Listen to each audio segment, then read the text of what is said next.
Super star Rajinikanth ரசிகர்கள் எல்லாருக்குமே ரொம்ப ரொம்ப முக்கியமான ஒரு விஷயத்தை பற்றி தான் பேச போகிறோம். ஜெயிலர் 2வது பாகத்தோட அஃபிஷியலான ட்ரைலர் ரிலீஸ் ஆகிவிட்டது. இது ப்ரோமோ அப்படின்னு தான் சொல்ல வேண்டும். இந்த ப்ரோமோ பார்க்கும்போது எப்படி இருக்குன்னா, ஏன் சன் டிவி இந்த மாதிரி ஒரு விஷயத்தை பண்ணது, இவ்வளோ ஹைப்பு கொடுத்து இந்த மாதிரி ஒரு விஷயத்தை பண்ணுறதுக்காக தான் இவ்வளோ ஹைப் கொடுத்ததா அப்படிங்கிற கேள்விக்குறியை எழுந்திருக்கு. இதுக்கு முன்பு ரிலீஸ் ஆன ஜெயிலர் முதல் பாகத்தோட ப்ரோமோவே சூப்பராக இருந்துச்சு அப்படிங்கிற ஒரு விஷயத்தை ரசிகர்கள் சொல்லிக்கொண்டு வருகிறார்கள். இதை பற்றி டீட்டெயிலாக பேச போகிறோம். அதாவது இந்த ப்ரோமோ கம்ப்ளீட்டாக பார்க்கும்போது நெல்சன் திலீப் குமார் அதுக்கப்புறமா அனிருத் அவர்களோட டைலாக்ஸ் கோவாவில் இருக்குது. கோவாவில் ஷூட்டிங்காக ஸ்டோரி டிஸ்கஷன் பண்ணுறாங்க. அப்போ ஜெயிலர் சூப்பர் ஸ்டார் ரஜினிகாந்த் அவர்களோட என்ட்ரி வச்சிருக்காங்க. ஸோ நெல்சன் திலீப் குமார் அவர்களோட போர்ஷன் பார்க்கும்போது ஓரளவு சூப்பராகவே இருக்குது. அதுக்கப்புறமா நம்ம ரஜினிகாந்த் அவர்கள் நடந்து வர மாதிரி பயங்கரமாக மியூசிக் போட்டு வச்சிருக்காங்க.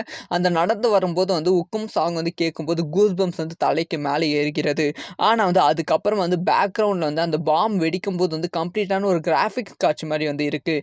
அந்த ப்ரோமோ பார்க்கும்போது ஒரு ப்ரொஃபஷனல் ப்ரோமோ மாதிரி இல்லாமல் ஒரு ஃபேன் கட் கூட ஒரு ப்ரொஃபஷனாக பண்ணியிருப்பாங்க. ஃபேன் கட்டை விட ரொம்ப மோசமாக தான் இருக்கிறது. இது ஓப்பனாக சொல்லணும்னா இந்த ப்ரோமோ பல பேருக்கு டிசப்பாயின்ட் தான். சில பேர் இந்த ப்ரோமோ பார்த்து இது உண்மையான ப்ரோமோ இல்லை ஃபேன் கட்டா அப்படின்னு சொல்லி கேட்குற அளவுக்கு தான் ப்ரோமோ எடிட் பண்ணியிருக்காங்க.